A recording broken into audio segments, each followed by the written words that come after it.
Welcome back to the Coaching with Impact podcast, the go-to podcast for coaches ready to elevate their online presence and build a lasting impact. I'm your host, FIFA Tran, and I am the owner of Faye Modern Creative Studio, helping diverse coaches shine with confidence through an elevated online presence using web design and holistic brand strategy. Each episode of this podcast features candid conversations and interviews with accomplished coaches and subject matter experts in various industries who have navigated the challenges and triumphs of entrepreneurship and are ready to share their knowledge with you. So today, I'm really excited to interview a wonderful coach here. His name is Cody, and I don't know how to say your last name. Is it Dacquay or Dacquay, yeah. Dacquay? Okay, I got it right. So I'm really happy to have you here today. I mean, all of my previous guests have been female coaches. I do have one other guest that is a public speaking coach, and he's a male. So I'm always looking forward to having different insights from different types of guests, different like male or female. So I'm really, really happy that you agreed to be on this podcast because I'm so excited to dive into all of the questions that I have for you that will be completely relevant to all of the coaches that are listening to this podcast. So welcome and thank you for being here today. Thank you so much, FIFA. All right. So Cody here is a performance coach for founders and high performers. And I love your story. When I got your intro and I was like looking through all the things that you do in our first chat together, I was really excited because you have a really, really interesting background. And I would love to dive into that before starting to ask you all of the other questions I have lined up for you. But please tell us a little bit more about your story. Like, how did this even begin? Yeah, so just like you had said, I'm a performance coach, mostly working with founders. And yeah, my story is very unique in the sense of before becoming a coach, I had a very different career. So right out of high school, I was a mechanic. I was in the industry for almost 9 years, and I'd gone to school for it. So I was fully in that environment, and I didn't mind it. It was a really good career. I was getting paid fairly well. Everything was going pretty well, but there was something about that type of life that I was living that was not fulfilling. And I didn't know why it wasn't fulfilling. I didn't know what I wanted to do besides being a mechanic. But it wasn't until COVID had happened in 2019, very late 2019 into 2020, where I just had this strong urge to stop what I was doing, quit my job, sell my house, and to get a camper van and move to the West Coast. And so this whole process of me going from someone who had a very good career, had just graduated college, had a house by the age of 19, I was very much living that traditional Canadian dream. And 3 months later, during COVID, I was living in a camper van in the West Coast. It was a complete change of lifestyle. But what I uncovered on the process was I was being pushed by pain until I got pulled by vision. So when I was, what I like to say, living in my old life, all I knew is that I didn't want to live that kind of life. I didn't know what I wanted. So I said, okay, well, as long as I don't know what I don't want, I'm just going to go away from that. And eventually along the way, I'm going to find what I do want. Now, that's exactly what happened. A couple years after that, I started learning about coaching and how, I can start a career in that industry. And since then, it's been the most fulfilling thing that I have ever done. And it's only been unfolding more magically since then. Wow.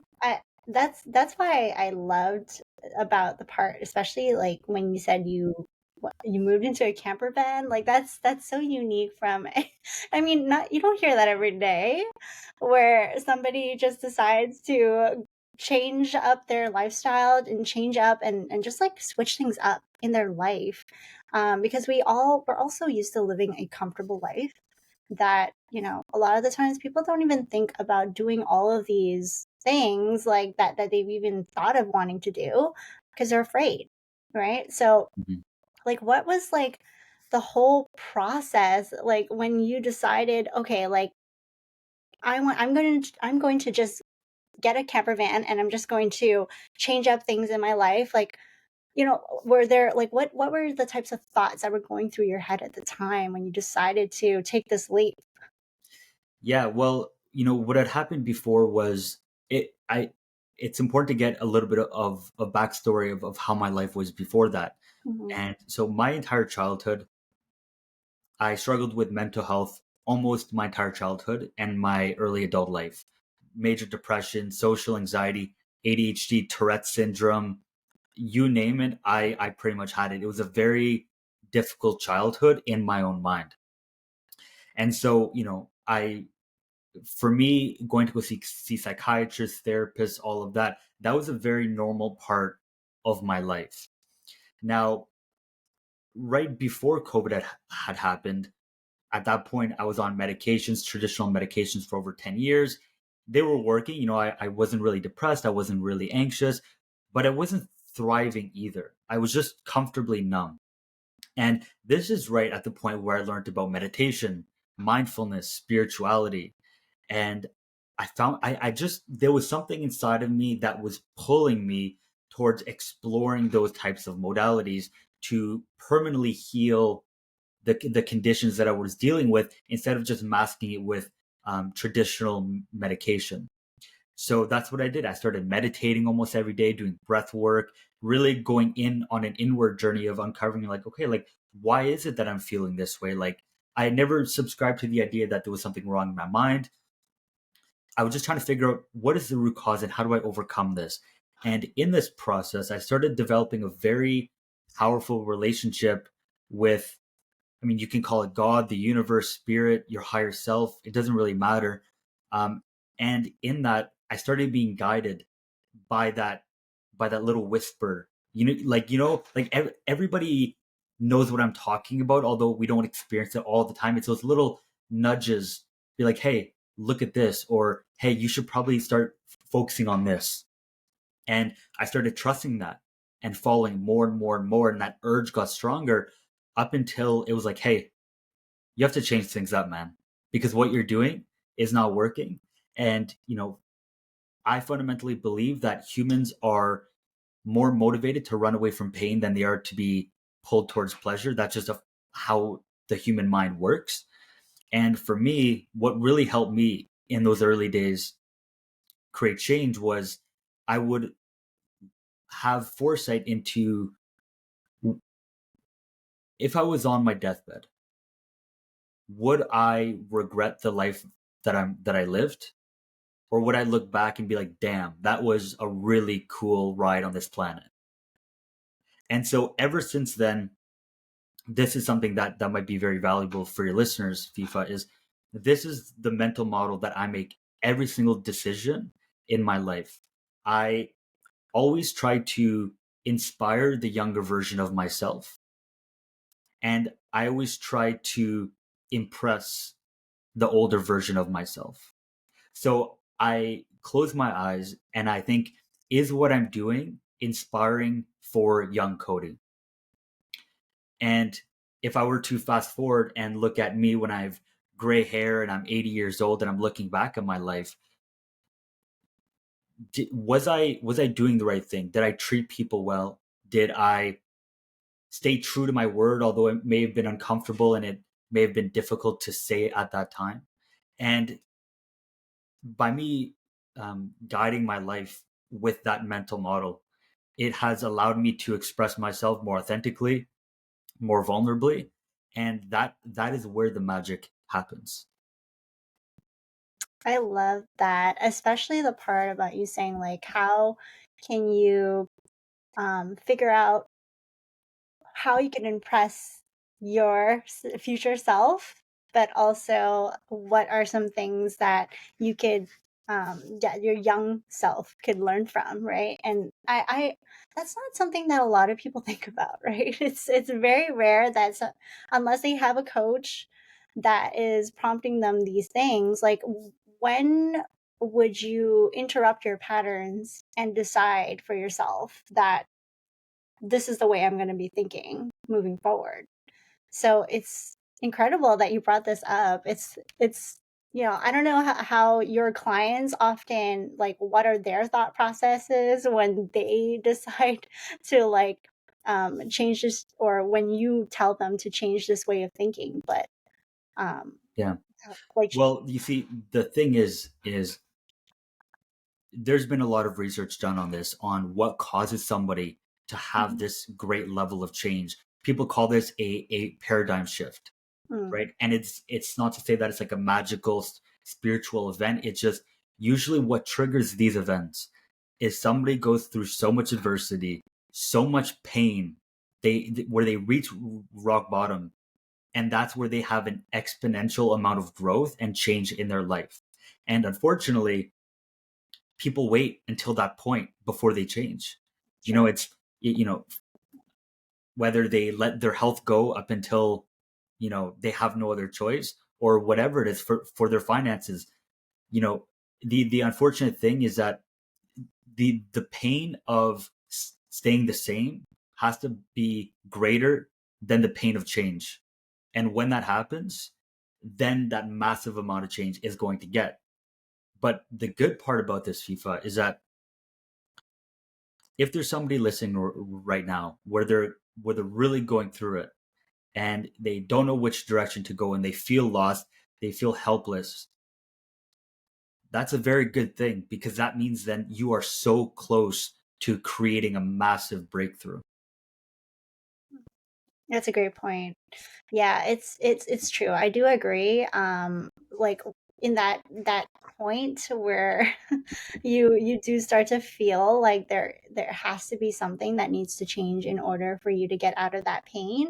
And I did kind of feel that when I was in Montreal at the time too, and I just felt like I was constantly hitting a roof. I was, I my French sucked and I just didn't have that many opportunities coming to me. Like, I just felt like there was just no fulfillment in my life at the time. And it was at that point that I started to realize, like, okay, there's so much more out there for me. Like, what can I possibly do to change my life, right? What can I possibly do to make that feeling of waking up and feeling fulfilled every morning happen for me? So it was that point where I did feel, okay, yeah, I something definitely needs to change. And that's where I got into personal development. That's where I got into all of these different things, and um, figuring out a whole different route for me, which in turn led to entrepreneurship. So that is something that it has to be something that is kind of whispering in your ear. I kind of felt that too, and that's kind of what made me also move to Toronto afterwards, right? So Mhm. it's cool that you said that, because that is not something that people realize as they're going through their life. It's and unless it's something that's itching at you, nudging at you, only then are you going to make that move to do something about it, right? So, um, what would you say is, because I know there's so many different coaches out there, especially in today's industry. Like, what is something that you say makes you stand out among other coaches and other stress and mindfulness coaches out there? What makes me stand out is my own unique experiences and how I show up as a person, right? And that's really my biggest leverage on that, because nobody can be me. People can try to be me, but fundamentally nobody can replicate the experiences that I went through, the challenges that I went through, etc. And that really falls a lot into my approach. Like, if somebody would ask me, like, oh, like, what are your certifications? I have a red seal in mechanics, but when it comes to what I'm doing right now, I don't have any certifications. But what I do have is a track record of dealing with so much adversity, a major lack of confidence, having social anxiety, dealing with procrastination my entire life, dealing with burnout several times because of different reasons, whether, it was financial reasons, it was deep unfulfillment.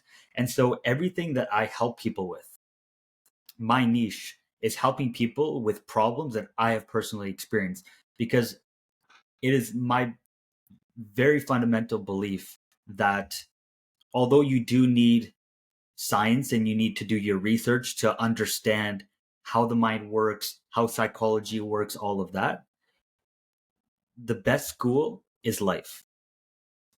And so for me, I've always been very interested in self-actualizing in myself from a young age. I was always self-analyzing. How can I be better? How can I do better?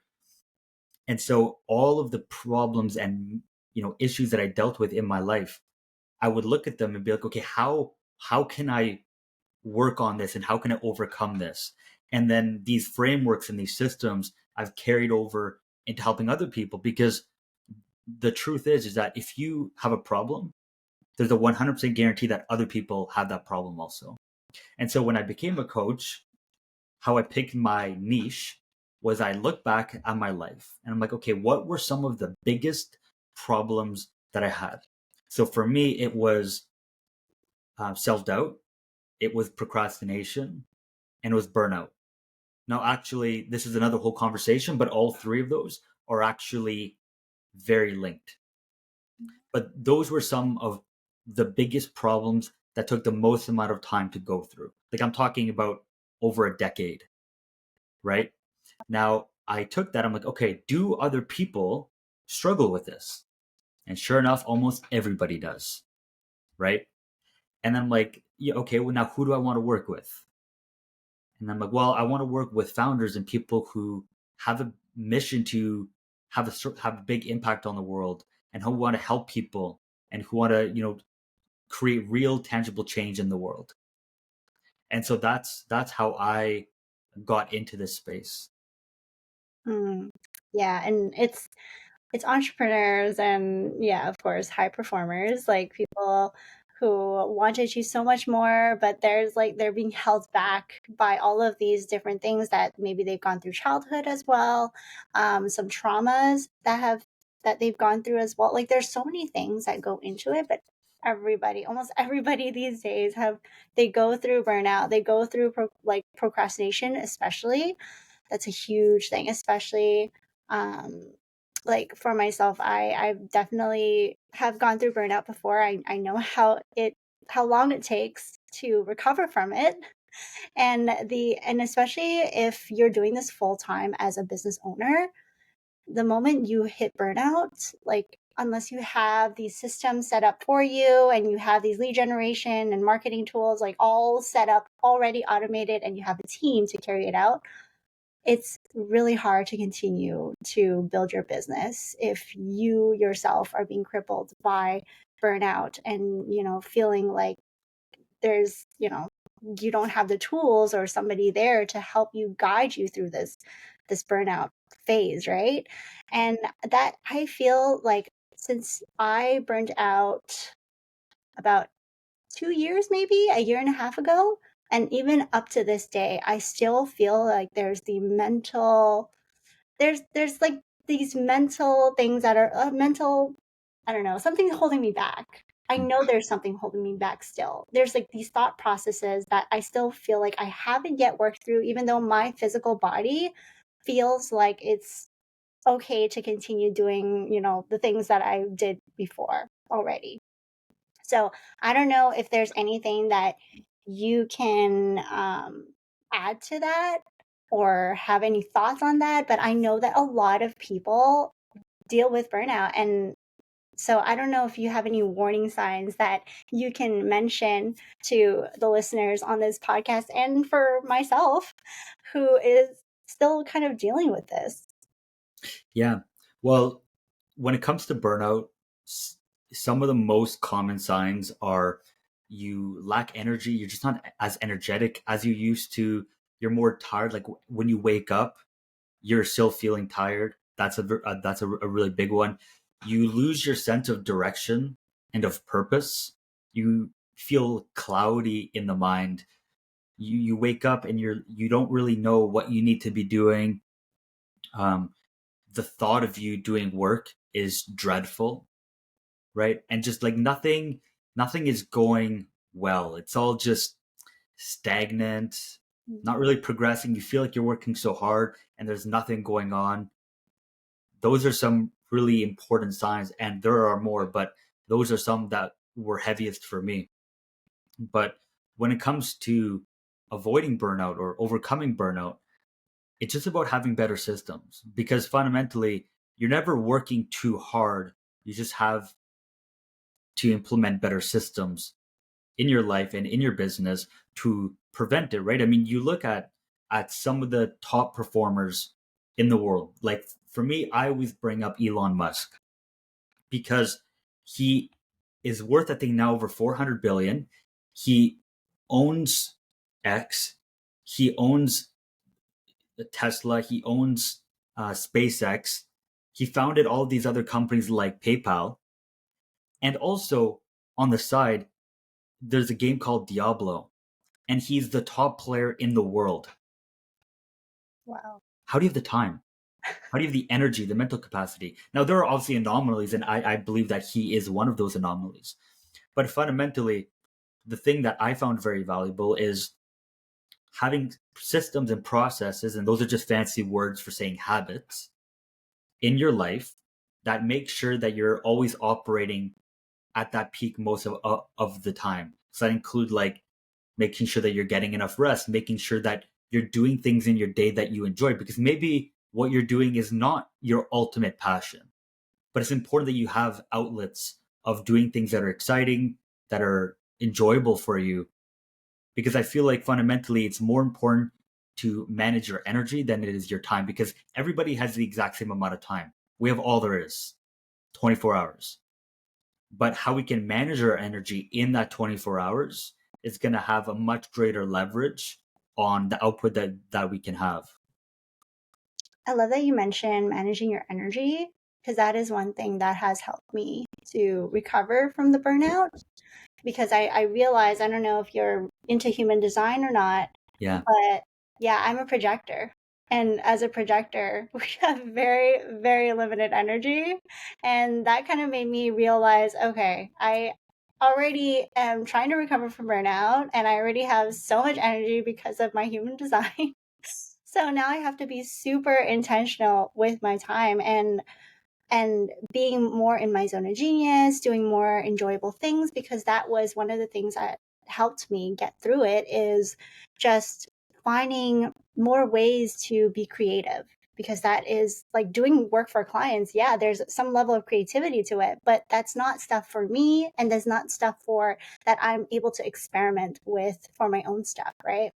So there's different levels of creativity that you're using for your clients, but yeah, it's for you to make money and to serve others, but you do have to make time for yourself to do fun things. And that's one thing that was big for me last year, is making time for fun, making time for doing things that make me happy. And that's why, for this reason, this year is like, okay, I know that I can't do it all. I've already burnt out before. So I need to outsource now. I need to find the right people to help me be more in my zone of genius, to be more creative and create digital products for my store. So Hmm. I love that you opened up that conversation and just, you know, these are the things that you need to create for yourself in order to avoid the burnout and to overcome it. But it's also the thought process behind all of it. And yeah, I appreciate you for bringing that up. It's a really, really important conversation to really discuss and for people to be aware of, because it's so easy to get caught up in work, especially as an entrepreneur or a high performer. You're always in your work. So Yeah. Well, you see, and you see, when people start making that shift from being like a robot and operating through their calendar only, yes. and they shift into managing their energy, that's where the real change happens. Because fundamentally, the more energy you have, the more you're going to be able to do in that 24 hours, the more efficient you're going to be, right? So if you bring your focus from here to here, you're going to be so efficient that you're going to get things done that may have taken 4 hours in an hour and a half. So it's a really cool shift that happens. And where I think of this in my life is, I would, like, when I was working as a mechanic, it would be so hard to get out of bed. I would just dread it. I had no fulfillment, no joy, no excitement. And when I would go to work out, I had no energy. I would do a few push-ups and I'm like, I know that I'm not weak, but I just don't have the energy. Now, when I went to the West Coast, there was a period of time for a month straight. I was hiking a mountain peak, one every 2 days. Wow. And I would be up at 5:30 in the morning. I would go to bed around 10 to 11. And I had so much energy. It would be hard to actually fall asleep at night because I had so much leftover energy. But it's because I was doing what brought me the most excitement. And this is another mental model that your audience can use, is if you want to know which direction you should go, you should do the things that both excite you and scare you. Because if you do things that excite you, you know that you're acting in your highest alignment. And if those things also make you afraid a little bit, they bring out that fear, then that means that you're growing as a person. Right? And so if you can do the things that both excite you and scare you, it means that you're growing in the right direction. Yeah. You have to have a little bit of both. Yeah, definitely. Yeah, Because in this day and age, we are so blessed in the sense that we live in such comfort, which across all of humanity, that's been a very difficult feat to achieve. But nowadays, we live in so much comfort where now we don't want to go outside to go get food. We just rather order it in so we don't have to go outside because it's cold out. And this is a very big problem, FIFA, because now that people are so comfortable, they're not willing to take risks anymore. And taking a risk is a fundamental part of growing as a human being, both mentally, physically, emotionally, spiritually. And so if we're not taking risks and we're not going out there and we're challenging ourselves, we're putting ourselves and our name on the line, then we're just going to stay the same. And over time, we're just going to end up withering away. And that's where the burnout happens. That's where the unfulfillment happens. And that's when you wake up when you're 40 and you're just like, where did I go wrong? Yeah, I love that you brought that up. That is more of a reason why we need people like you. And now how your work is so important, especially in today's day and age, where comfort is just so easy to be comfortable. Everything is automated. Everything is so easily accessible that, yeah, it's a great point that you brought up. It's true, because in the winter especially, I don't even want to leave my house, and I don't leave my house for a week sometimes. It's just like, I'm just going to order everything in and just sit on my ass here and just, be comfortable. Yeah. But so one thing that I want to quickly mention on this, because this is gonna really tie the whole picture around here, is that when you do things that are uncomfortable on a regular basis. So for me, I like doing cold plunges. When it's snowing outside, I will go in my muscle shirt and run outside. Oh wow! Because this is probably one of the biggest things that has helped me overcome burnout, overcome stagnation. This is what I did. This is exactly what I did. I started doing things that were so incredibly difficult and uncomfortable, and I would do it every single day. Wow. And what happened was I'll go a little bit further. And then by the end of it, I'm like, wow, I just did something that was super hard. And that gave me dopamine, that gave me drive. It gave me more energy. And then I did something else and then I accomplished it. And then that slowly started pulling me out. Now, I also tied that with breath work and meditation, because fundamentally, if you want to start creating change in your life, like, this is what you have to do. You need to develop a mindfulness practice, because awareness is so incredibly important, because we need to become aware of, why are we experiencing the life that we're experiencing? Why am I burnt out? Why am I depressed? Why are things not working out? And that presence and that awareness is going to start showing you, oh, it's because I'm doing this. It's because I'm not doing this. I'm not showing up the way that I should be on social media, etc. And it also brings us back in the present moment, because the only place that we can create change is in the present moment, right? If we're thinking about the past or trying to anticipate the future, nothing's going to change. Change needs to happen right now. So that's what that does. Then we introduce stress resiliency. And the analogy that I like giving is, picture you have a boat in the ocean. The only thing that can cause that boat to sink is if water gets in. If water doesn't get in the hull, that boat will never ever sink. It just won't, right? So it's the exact same thing with you and with stress. If you don't let the stress get in, it will not affect you at all. And so that's where doing difficult things is important, because the more you consciously choose to actively seek out discomfort, when you do naturally get stressed by your job, by a coworker, whatever, it's not going to affect you, because you have such a strong hull, and it just won't affect you. And then once you don't do those two things, your energy is just going to start illuminating and radiating. So like those two things are the single-handed best things that have helped me overcome any ailment, whether it was becoming more confident, overcoming depression, procrastination, anything. Wow, those are some key advice that you gave to the audience there. And I'm here, I'm taking notes, and I definitely agree with you on the point, especially with doing things that are uncomfortable and doing it on a regular basis. It's hard to pull yourself to do it. It's a mindset shift, right? It's all a mindset shift. But once you do it, yeah, you do give yourself a lot of energy. Like I definitely tried. I hate running. That's like the I hate it. Like I tried it, and but like last year I tried it, and because my friend asked me to, and instead of saying no, like I'll skip on it, I decided, you know what? Let's try it and see how I feel. And I barely slept the night before, and I on the day of, I was like, I don't know why I said yes. Like, I was just pulling myself back, making all these excuses. But then I told him, I already said yes.